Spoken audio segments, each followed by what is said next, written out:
ആട്ടപ്പൊടി വെച്ചിട്ട് നല്ല ഹെൽത്തിയും ടേസ്റ്റിയുമായിട്ടുള്ള മോമോസാണ് ഇന്ന് ഞാൻ ഉണ്ടാക്കുന്നത്. ഈ ടേസ്റ്റി വീറ്റ് മോമോസ് കഴിക്കാൻ വേണ്ടിയിട്ട് ഇതിൻ്റെ കൂടെ മോമോ ചട്നിയും കൂടി റെഡിയാക്കിയിട്ടുണ്ട്. അപ്പോൾ ഈ മോമോ ചട്നിയും കൂടി കൂട്ടിയിട്ട് ഈ മോമോസ് കഴിക്കുമ്പോഴാണ് അതിൻ്റെ ആ റിയൽ ടേസ്റ്റ് നമുക്ക് കിട്ടുന്നത്. അപ്പോൾ ഞാൻ മുന്നേ മൈദ വെച്ചിട്ടുള്ള മോമോസ് റെസിപ്പിയുടെ വീഡിയോ ചെയ്തിട്ടുണ്ട്. പക്ഷേ അന്ന് ഞാൻ ഈ ചട്നിയുടെ റെസിപ്പി കാണിച്ചിട്ടില്ല. അന്ന് എനിക്ക് സമയം കിട്ടിയിരുന്നില്ല. അപ്പോൾ അന്നേ ഞാൻ പറഞ്ഞിട്ടുണ്ടായിരുന്നു അത് കാണിക്കാമെന്ന്. അപ്പോൾ ഇന്ന് ഈ വീറ്റ് മോമോസും അതിൻ്റെ കൂടെ കഴിക്കാൻ വേണ്ടിയിട്ടുള്ള മോമോ ചട്നിയും കൂടി നമുക്ക് ഉണ്ടാക്കുന്നത് എങ്ങനെയാണെന്ന് നോക്കാം. ആദ്യം നമുക്ക് വീറ്റ് മോമോസിന് വേണ്ടിയിട്ടുള്ള മാവ് റെഡിയാക്കാം. അതിന് വേണ്ടിയിട്ട് 1 കപ്പ് ആട്ടപ്പൊടിയാണ് എടുത്തിരിക്കുന്നത്. ഇതിലേക്ക് ആവശ്യത്തിന് ഉപ്പ് ചേർക്കുക. ഒരു 2 ടീസ്പൂൺ വരെ വെജിറ്റബിൾ ഓയിലും കൂടി ചേർക്കുക. എന്നിട്ട് ഇത് നന്നായിട്ട് മിക്സ് ചെയ്തെടുക്കാം. 1 കപ്പ് ആട്ടപ്പൊടിയാണ് ഞാനിവിടെ എടുത്തിട്ടുള്ളത്. അപ്പോൾ ഇത് നന്നായിട്ട് മിക്സ് ചെയ്തിട്ടുണ്ട്. ഇനി നമുക്കിതിലേക്ക് ആവശ്യത്തിന് വെള്ളം ഒഴിച്ചിട്ട് നന്നായിട്ട് കുഴച്ചെടുക്കാം. വെള്ളം ആവശ്യമാണെങ്കിൽ വീണ്ടും ചേർത്ത് കൊടുക്കുക. എന്നിട്ട് നല്ല സ്മൂത്തായിട്ട് ഇത് കുഴച്ചെടുക്കാം. ഇത് കണ്ടില്ലേ, ഇതുപോലെ നല്ല സോഫ്റ്റായിട്ട് കുഴച്ചെടുക്കണം. ഈ മാവ് ഒട്ടും ഹാർഡായി പോവരുത്, എന്നാൽ അധികം ലൂസാവാനും പാടില്ല. നല്ല സോഫ്റ്റായിട്ട് കുഴച്ചെടുക്കുക. അതിനുശേഷം ഇത് നമുക്കിവിടെ അടച്ചു വെക്കാം. ഒരു അരമണിക്കൂർ ഇതേപോലെ മാവ് വെച്ചിരിക്കുന്നത് നല്ലതാണ്. ഈ സമയം കൊണ്ട് നമുക്കിതിൻ്റെ ഫില്ലിംഗ് റെഡിയാക്കാം. അതിന് വേണ്ടിയിട്ട് ഞാനിവിടെ 1/4 കിലോഗ്രാം എല്ലില്ലാത്ത ബീഫാണ് എടുത്തിരിക്കുന്നത്. ഒട്ടും ബോണില്ലാതെ എടുക്കുക. എന്നിട്ട് നമുക്കിതൊരു മിക്സിയുടെ ജാറിലിട്ടിട്ട് നന്നായിട്ടൊന്ന് അരച്ചെടുക്കാം. നന്നായിട്ട് കഴുകി വൃത്തിയാക്കിയ ചിക്കനാണിത്. ചിക്കൻ നന്നായിട്ട് അരച്ചെടുത്തിട്ടുണ്ട്. ഇത് നമുക്കൊരു ബൗളിലേക്ക് ഇട്ട് കൊടുക്കാം. ഇനി ഇതിലേക്ക് നമുക്ക് കുറച്ച് മല്ലിയില ചേർത്ത് കൊടുക്കാം. ഏകദേശം ഒരു 2-3 ടേബിൾ സ്പൂൺ മല്ലിയില ചേർക്കാം. ഒരു പച്ചമുളക് പൊടിയായിട്ട് അരിഞ്ഞത് ചേർത്ത് കൊടുക്കാം. ഒരു സവാള പൊടിയായിട്ട് അരിഞ്ഞതും കൂടി ചേർക്കാം. ഇതിലേക്ക് ഒരു 1/2 ടീസ്പൂൺ വരെ കുരുമുളക് ക്രഷ് ചെയ്തത് ചേർത്ത് കൊടുക്കാം, അല്ലെങ്കിൽ കുരുമുളക് പൗഡർ ചേർക്കുക. 1 ടീസ്പൂൺ ഇഞ്ചി വെളുത്തുള്ളി പേസ്റ്റ്, ഒരു 1/2 ടീസ്പൂൺ വരെ ചില്ലി ഫ്ലേക്സും കൂടി ചേർക്കാം. ഇനി ഇതിലേക്ക് ആവശ്യത്തിന് ഉപ്പും കൂടി ചേർത്തിട്ട് ഇതെല്ലാം കൂടി നന്നായിട്ട് മിക്സ് ചെയ്തെടുക്കാം. പിന്നെ ഇതിൽ ചേർക്കേണ്ട ഒരു പ്രധാന സാധനമാണ് സ്പ്രിംഗ് ഒണിയൻ. പക്ഷേ ലോക്ക്ഡൗൺ ആയതുകൊണ്ട് ഈ ഭാഗത്തൊന്നും ഇപ്പോൾ സ്പ്രിംഗ് ഒണിയൻ കിട്ടാനില്ല. അപ്പോൾ നിങ്ങളുടെ കയ്യിലുണ്ടെങ്കിൽ അത് തീർച്ചയായിട്ടും ചേർക്കണം. കാരണം അത് ചേർത്ത് കഴിഞ്ഞാൽ ഒരു പ്രത്യേക ടേസ്റ്റാണ്. ഈ ഒരു ഫില്ലിങ്ങിന്, അതായത് മോമോസിൻ്റെ ഫില്ലിങ്ങിന് നിർബന്ധമായിട്ടും ചേർക്കേണ്ട ഒരു സാധനമാണ് സ്പ്രിംഗ് ഒണിയൻ. അപ്പോൾ എനിക്കത് കിട്ടാത്തതുകൊണ്ട് ഞാനത് ഒഴിവാക്കിയിട്ട് ചെയ്തു എന്ന് മാത്രമേ ഉള്ളൂ. അപ്പോൾ ഇത് എല്ലാം കൂടി നന്നായിട്ടൊന്ന് മിക്സ് ചെയ്ത് എടുത്തിട്ടുണ്ട്. ഇതിവിടെ മാറ്റി വെക്കാം. എന്നിട്ട് നമ്മൾ നേരത്തെ കുഴച്ച് വെച്ച ആട്ട റെഡി ആയിട്ടുണ്ടോ നോക്കാം. ഏകദേശം അരമണിക്കൂറായി നമ്മളിത് കുഴച്ച് വെച്ചിട്ട്. ഇപ്പോൾ ഒന്നുകൂടി നല്ല സോഫ്റ്റായി മാറിയിട്ടുണ്ട്. ഒന്നുകൂടി നമുക്ക് ഇതുപോലെ നന്നായിട്ടൊന്ന് കുഴച്ചെടുക്കാം. കയ്യിൽ വെച്ചിട്ട് നന്നായിട്ടൊന്ന് ഉരുട്ടി കുഴച്ചെടുക്കുക. അതിനുശേഷം ഇതിൽ നിന്നും വളരെ ചെറിയൊരു ഉരുള എടുക്കുക. പൂരിയേക്കാളൊക്കെ ചെറിയ ഉരുള എടുക്കുക. നന്നായിട്ട് കയ്യിൽ വെച്ചൊന്ന് ഉരുട്ടിയതിന് ശേഷം കുറച്ച് പൊടി ഇട്ടിട്ട് നമുക്കിതൊന്ന് പരത്തിയെടുക്കാം. ആട്ടപ്പൊടി തന്നെ ഇട്ടിട്ട് പരത്തിയാൽ മതി. അധികം വലിപ്പമൊന്നും വേണ്ട, ചെറിയൊരു പൂരി പോലെ പരത്തിയെടുക്കുക.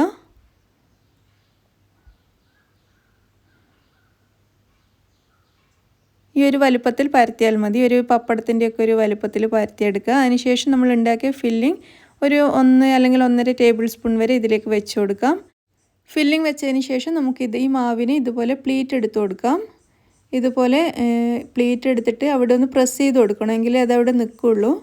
ഓരോ പ്രാവശ്യം പ്ലീറ്റ് എടുക്കും തോറും ഇതുപോലെ ഒന്ന് പ്രസ് ചെയ്ത് കൊടുക്കുക. നിങ്ങൾക്ക് ഇഷ്ടമുള്ള രീതിയിൽ വലിയ പ്ലീറ്റ് അല്ലെങ്കിൽ അടുത്തടുത്തായിട്ട് ചെറിയ പ്ലീറ്റ് എങ്ങനെയും വെച്ച് കൊടുക്കാം. ഞാനിവിടെ കുറച്ച് വലിയ പ്ലീറ്റായിട്ടാണ് ഇത് ചെയ്ത് കൊടുക്കുന്നത്. ഈ മാവിൻ്റെ പകുതിയോളം എത്തുന്നത് വരെ ഇതേപോലെ പ്ലീറ്റ് എടുത്ത് കൊടുക്കാം. എന്നിട്ട് ബാക്കി പകുതി ഇതേപോലെ പ്ലെയിനായിട്ട് വെക്കുക.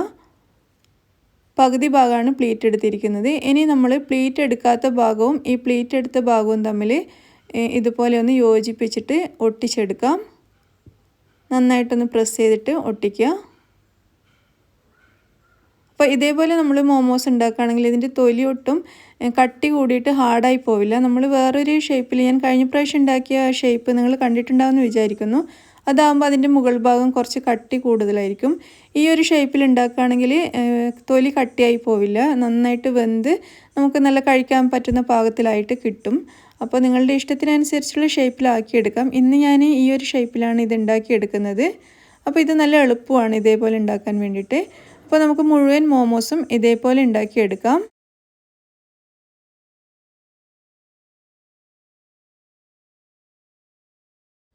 കുറച്ച് വീറ്റ് മോമോസ് ഞാനിവിടെ റെഡിയാക്കി വെച്ചിട്ടുണ്ട്. ഇനി ഇത് നമുക്കൊന്ന് സ്റ്റീം ചെയ്തെടുക്കണം.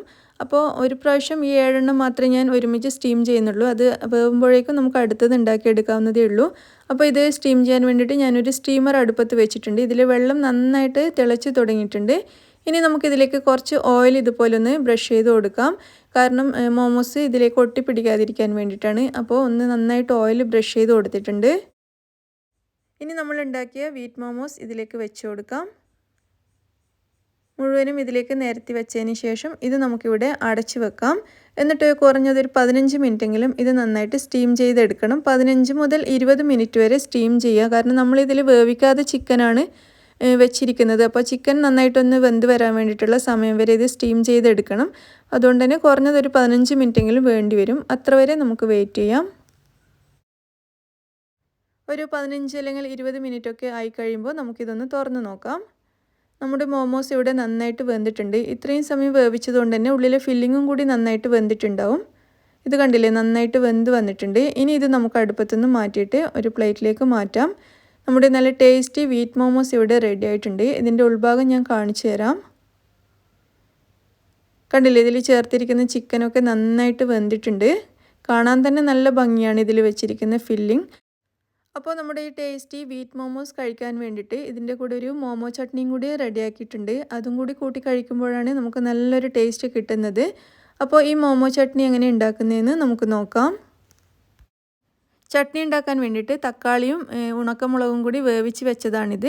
ഒരു മീഡിയം സൈസിലുള്ള തക്കാളിയും 6 ഉണക്കമുളക്, അതായത് വറ്റൽ മുളകും, അതിലേക്ക് ഒരു അരക്കപ്പ് വെള്ളവും കൂടി ചേർത്തിട്ട് അടുപ്പത്ത് വെച്ചിട്ട് ഒന്ന് തിളപ്പിക്കുക. എന്നിട്ട് തിളച്ചതിന് ശേഷം വീണ്ടും ഒരു 5 മിനിറ്റ് കൂടി വേവിച്ചെടുക്കുക. അതായത് തിളച്ച ഉടനെ ഓഫ് ചെയ്യരുത്. തിളച്ച് കഴിഞ്ഞിട്ടും ഒരു 5 മിനിറ്റ് നന്നായിട്ടൊന്ന് വേവിച്ചെടുക്കുക. എങ്കിൽ അതിൻ്റെ ഒരു പച്ച ടേസ്റ്റൊക്കെ അങ്ങ് മാറി കിട്ടുള്ളൂ. അതിന് വേണ്ടിയിട്ടാണ്. അപ്പോൾ ഞാനിത് വേവിക്കുന്ന സമയത്ത് ഇതിൻ്റെ ക്യാമറ ഓൺ ചെയ്യാൻ മറന്നുപോയി. അതുകൊണ്ടാണ് നിങ്ങളോട് ഇത് പറയുന്നത്. അപ്പോൾ ഇനി ഇത് മൂന്നും കൂടി, അതായത് ഈ വെള്ളവും തക്കാളിയും മുളകും കൂടി നന്നായിട്ട് മിക്സിയിലൊന്ന് അരച്ചെടുത്തിട്ടുണ്ട്. ഇനി നമുക്കൊരു പാൻ വെച്ചിട്ട് അതിലേക്ക് 1 ടേബിൾ സ്പൂൺ ഓയിൽ ഒഴിച്ചു കൊടുക്കുക. ഇതിലേക്ക് ഒരു 1/4 ടീസ്പൂൺ വരെ ഇഞ്ചി വെളുത്തുള്ളി പേസ്റ്റ് ചേർത്തിട്ട് നന്നായിട്ടൊന്ന് വഴറ്റിയെടുക്കുക.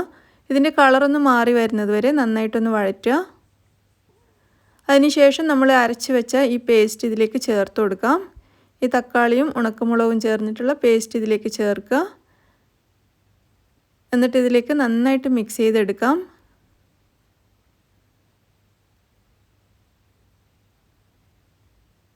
നന്നായിട്ടൊന്ന് മിക്സ് ചെയ്തിട്ടുണ്ട്. ഇനി നമുക്കിതിലേക്ക് ഒരു 2 ടീസ്പൂൺ വരെ സോയാ സോസ് ചേർത്ത് കൊടുക്കാം.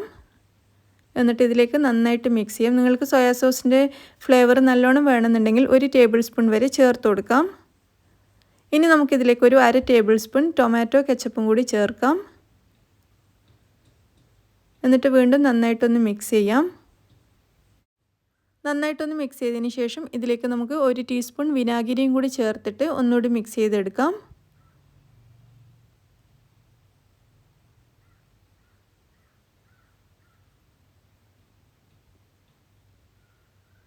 ഇതിപ്പോൾ നന്നായിട്ടൊന്ന് തിളച്ച് തുടങ്ങിയിട്ടുണ്ട്. ഈ സമയത്ത് നമുക്കിതിലേക്ക് ആവശ്യത്തിനുള്ള ഉപ്പ് ചേർത്ത് കൊടുക്കാം. അപ്പോൾ ഈ മോമോ ചട്നി കുറച്ചൊന്ന് തിക്കായിട്ട് വരണം. അപ്പോൾ ഈ ചട്നി തിക്കായിട്ട് മാറി വരുന്നത് വരെ അടുപ്പത്ത് വെച്ചിട്ട് ഇടയ്ക്കിടെ ഒന്ന് ഇളക്കിക്കൊണ്ടേയിരിക്കുക. നന്നായിട്ട് തിക്കായിട്ട് മാറിയാൽ മാത്രമേ ചട്നി ടേസ്റ്റ് ഉണ്ടാവുള്ളൂ. കൂടുതൽ ലൂസാണെങ്കിൽ ഒട്ടും രുചി ഉണ്ടാവില്ല. ഇതിപ്പോൾ നല്ല പാകത്തിലായിട്ട് വന്നിട്ടുണ്ട്. നല്ല തിക്കായി മാറിയിട്ടുണ്ട്. ഇത് നമുക്കിനി ഒരു ബൗളിലേക്ക് മാറ്റാം. അങ്ങനെ നമ്മുടെ മോമോ ചട്നി ഇവിടെ റെഡി ആയിട്ടുണ്ട്. വളരെ എളുപ്പത്തിൽ ഉണ്ടാക്കിയെടുക്കാൻ പറ്റിയ ഒരു ചട്നിയാണ്. നല്ല രുചിയാണ് ഈ ചട്നിക്ക്. അപ്പോൾ മോമോസിന് കൂട്ടാൻ പറ്റിയ നല്ല ഒന്നാം തരം മോമോ ചട്നിയാണ്. അപ്പോൾ നിങ്ങളെല്ലാവരും ഈ മോമോസും അതേപോലെ ഈ ചട്നിയും ഒന്ന് ട്രൈ ചെയ്ത് നോക്കുക. നല്ല ഹെൽത്തി ആയിട്ടുള്ള ഒരു സ്നാക്സാണ്. റമദാനിൽ ഉണ്ടാക്കാൻ പറ്റിയ നല്ല ഹെൽത്തി സ്നാക്സാണ്. കാരണം നമ്മളിതിൽ മോമോസ് ഉണ്ടാക്കുന്ന സമയത്ത് ഓയിലൊന്നും ഫ്രൈ ചെയ്യേണ്ട ആവശ്യമില്ലല്ലോ. സ്റ്റീം ചെയ്തെടുക്കുന്നതായതുകൊണ്ട് കുറച്ചുകൂടി ഹെൽത്തിയാണ്. അപ്പോൾ നിങ്ങളെല്ലാവരും ട്രൈ ചെയ്ത് നോക്കുക. അപ്പോൾ നിങ്ങൾക്കിത് ഇഷ്ടമായിട്ടുണ്ടെങ്കിൽ ലൈക്ക് ചെയ്യാനും ഷെയർ ചെയ്യാനും മറക്കരുത്. നിങ്ങളുടെ അഭിപ്രായങ്ങൾ അറിയിക്കുക. അതേപോലെ നിങ്ങൾ എൻ്റെ ചാനൽ ഇതുവരെയും സബ്സ്ക്രൈബ് ചെയ്തിട്ടില്ലെങ്കിൽ പ്ലീസ് സബ്സ്ക്രൈബ് ചെയ്യാനും മറക്കരുത്. Thank you. പിന്നെ നിങ്ങൾ കണ്ണൂർ കിച്ചൺ ഇതുവരെയും സബ്സ്ക്രൈബ് ചെയ്തിട്ടില്ലെങ്കിൽ ഇവിടെ കാണുന്ന ഈ ചുവന്ന ബട്ടൺ പ്രസ് ചെയ്തിട്ട് ഒന്ന് സബ്സ്ക്രൈബ് ചെയ്യൂ കേട്ടോ. അപ്പോൾ അതിൻ്റെ റൈറ്റ് സൈഡിൽ ഇതുപോലൊരു ബെല്ലൈക്കൺ വരും. അത് ക്ലിക്ക് ചെയ്യുകയാണെങ്കിൽ 3 ഓപ്ഷൻ വരും. അതിൽ ഏറ്റവും മുകളിലുള്ള ഈ ഓൾ എന്ന് പറയുന്ന ഈ ഓപ്ഷൻ ക്ലിക്ക് ചെയ്ത് കഴിഞ്ഞാൽ ഞാനിടുന്ന എല്ലാ വീഡിയോസിൻ്റെയും നോട്ടിഫിക്കേഷൻ നിങ്ങൾക്ക് കിട്ടുന്നതായിരിക്കും.